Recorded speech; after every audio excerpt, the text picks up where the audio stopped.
Hello, viewers, and welcome to another episode of Examination. My name is Dean Divine Eloquence Johnson, and this is more than just a channel. It's a forum, a discussion of things pertaining to the challenges, developments, and complexities of manhood. And today, I'm going to talk to you about a topic called change the conversation. Now, I know you're wondering, like, man, what's going on with me? Dirty? Well, I'm on a construction site. It's about maybe 3:30 in the morning, and I decided to take a break at this time and just go ahead and share what's on my mind about a topic that I was talking to a friend about, some things pertaining to some of the challenges some of us men go through. I have a cousin,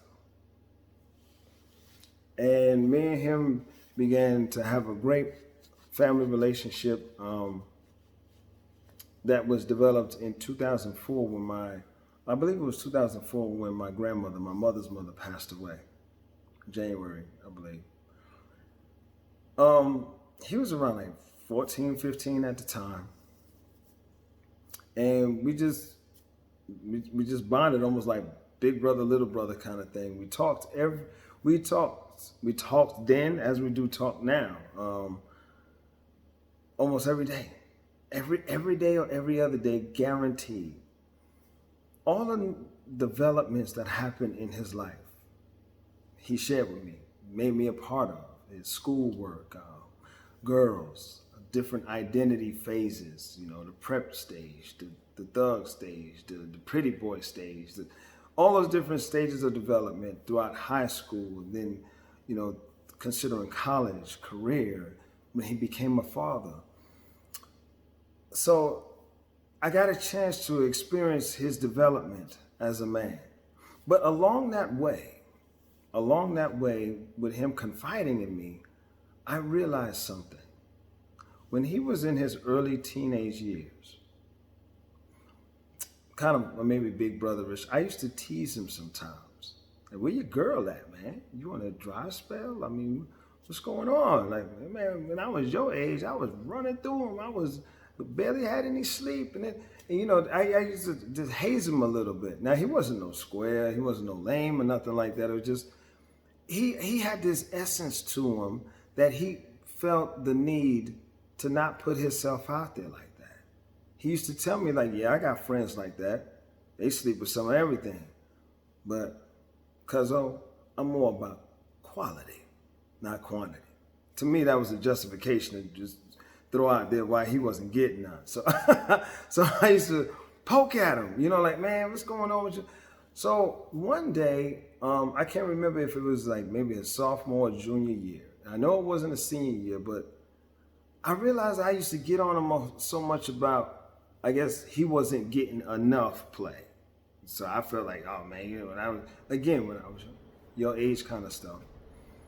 And I remember one day, there was something that he said, I still don't know what it is.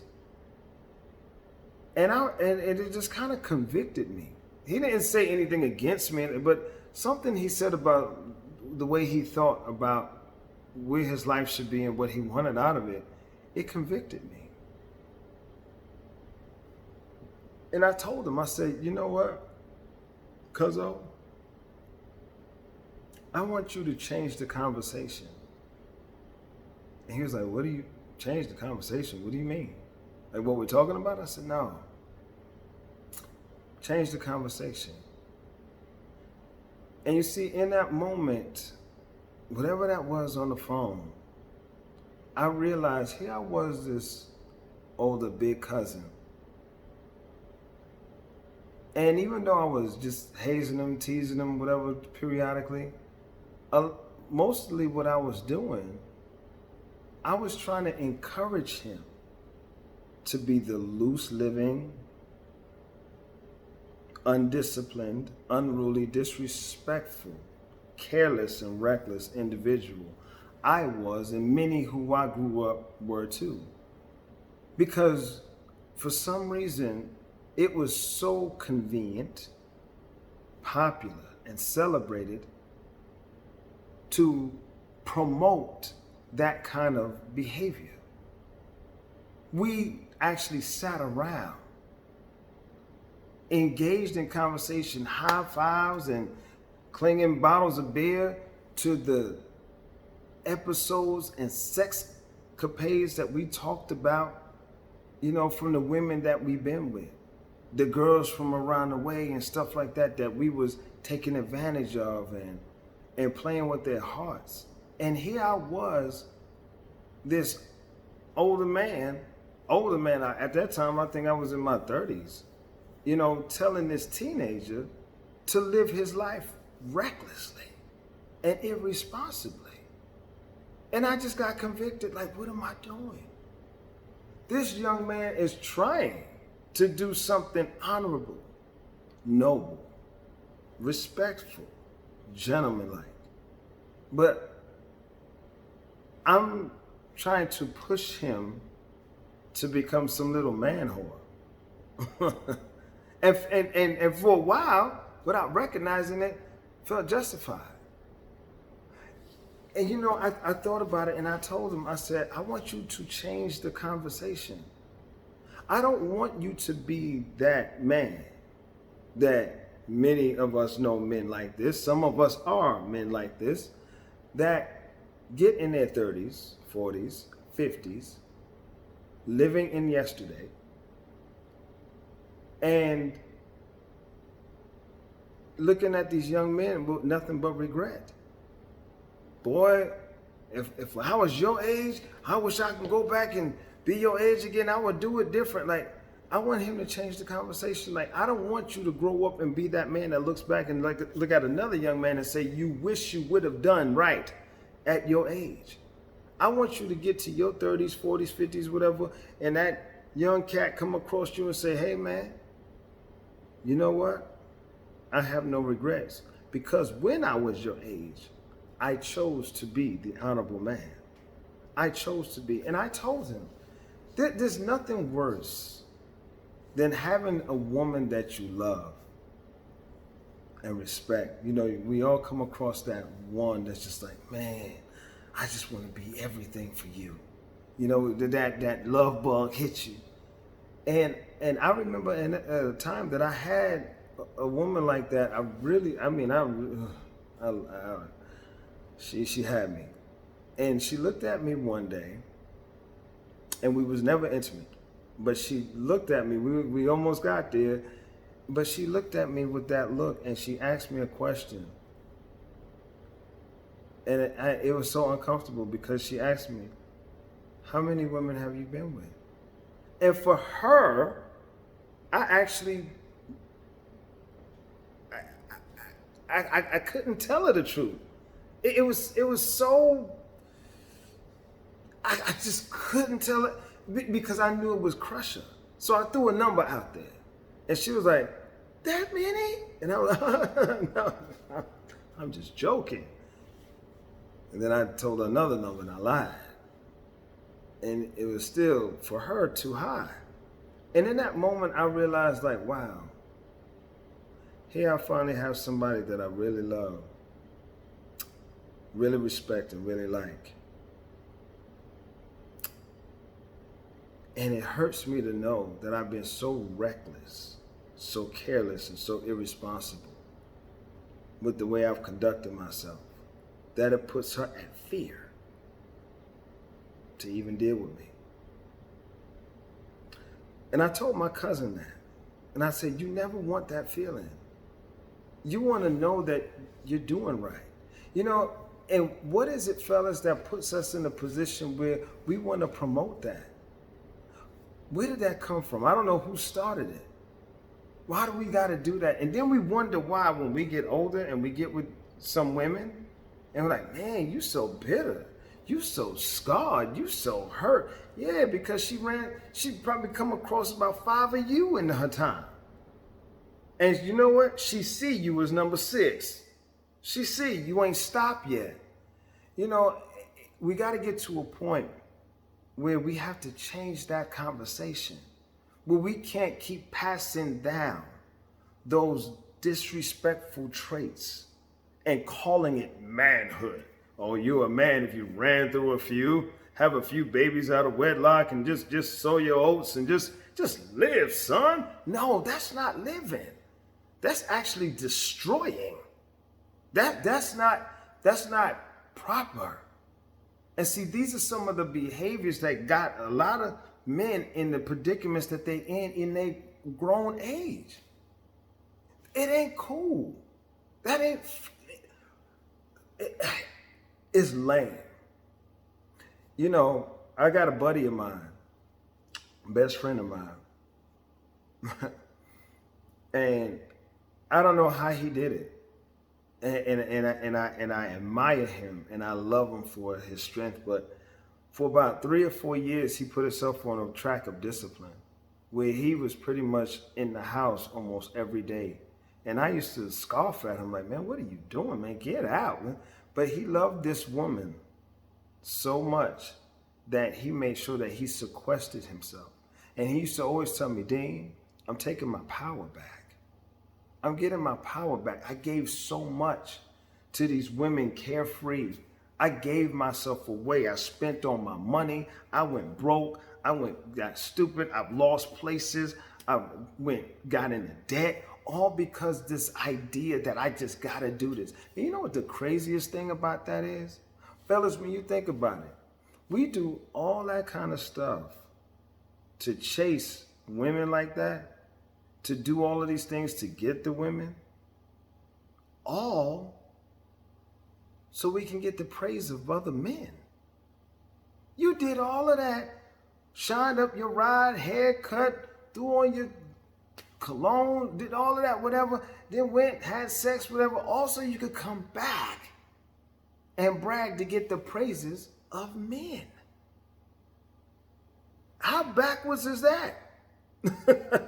I don't know, maybe it's a psychological thing because many of us that possibly do things like that are unfathered or not properly groomed to be real men.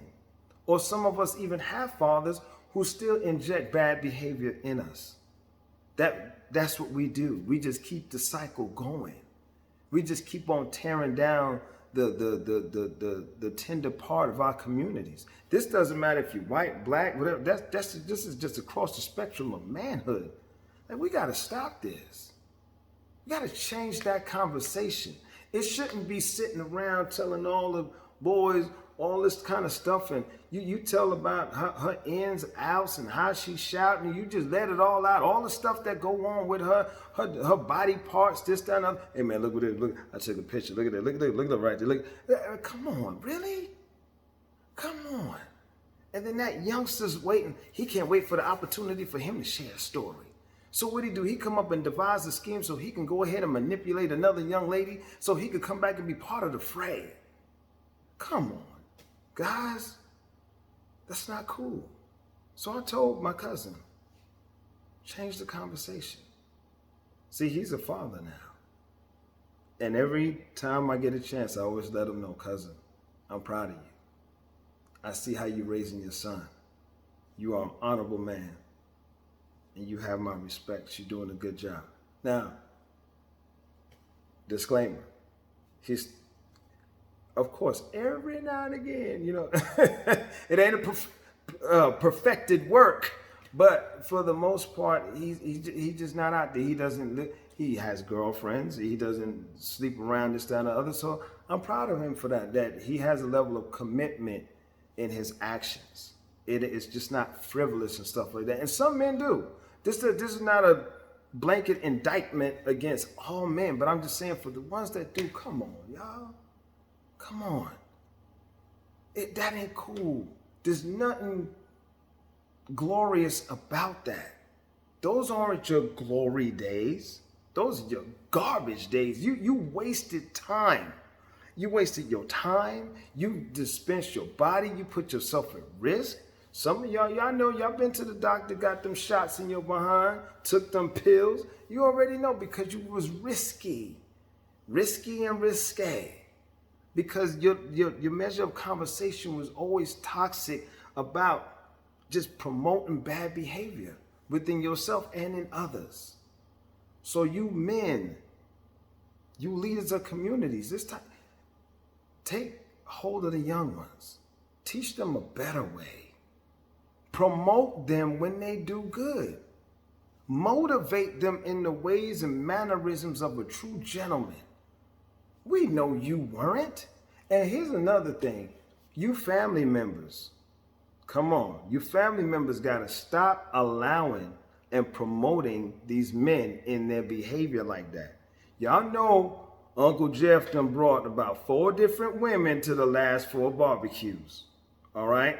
And you sit there and you watch him. And on top of that, you know he married. And he bringing all of these different women to the barbecue. And y'all don't say nothing. But sometimes it's that one auntie or grandmother, don't you bring that woman in my house. But y'all know what I'm talking about.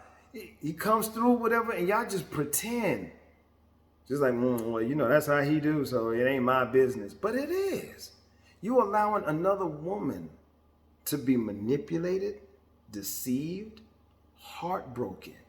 Y'all laugh in her face.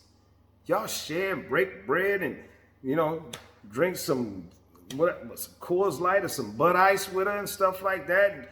You know, pour her some Hennessy, eat some chicken and whatnot. And she's sitting there in all of this crowd of deception. She's thinking she got a gem. And the whole family is in on the deception. We got to change the conversation. We can't let this keep going on in our communities. Again, it doesn't matter nationality. It's just a principle thing. You can't keep doing that. Hey, man, I know plenty of homeboys are going to be upset with me on this one. No, don't call me to lie when you cheating on your woman and call me to make up an excuse like you've been with me at the pool. No. We're not going to do that, man. Nah. That's one of ours. That's one of a member of our community. That's a good vessel. Why you doing that? Don't involve me in that. In fact, don't involve me in it. All right? I don't even want to know about it. Leave me out of it. All right? We have to learn to change the conversation in all ways. And it's going to take a community effort. Some men are so deep rooted in those kind of behaviors that you know them.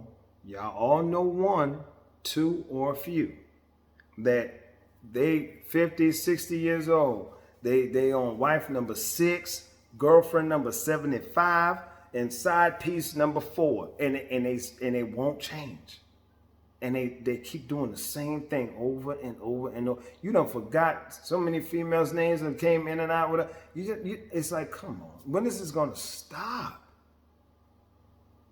So just change the conversation. When you start sitting around and everybody start pulling out their war stories from the panty drawer, whoa, pause. We're not going to do that, gentlemen.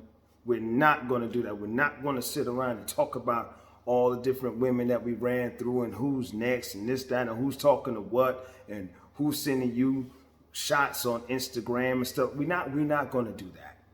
We're not going to do that. We're going to inject right minds, right thinking, right virtues in us as a whole. All right?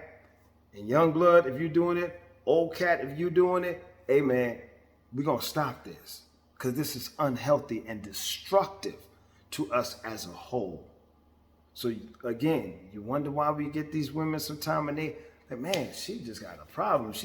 Because again, she ran into you before and she see you now. So again, let's change the conversation. Let's start by just start where you're at. Fathers, start with your sons. Cousins, talk to each other. Grandfathers, talk to your young kings. All right? Let's do it as a community effort. All right? It ain't going to change overnight, but it could change for sure. But it starts by changing the conversation. That woman, she loves you, but she's waiting on you.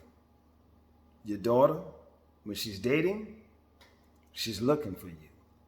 Your son, he's watching and he's becoming you. Your community, is crying out. It's calling for you. So, let's change the conversation. All right? Discipline. Be a gentleman. Be respectful. Because it's just the right thing to do. All right? I am my brother's keeper. I pray that you keep me too.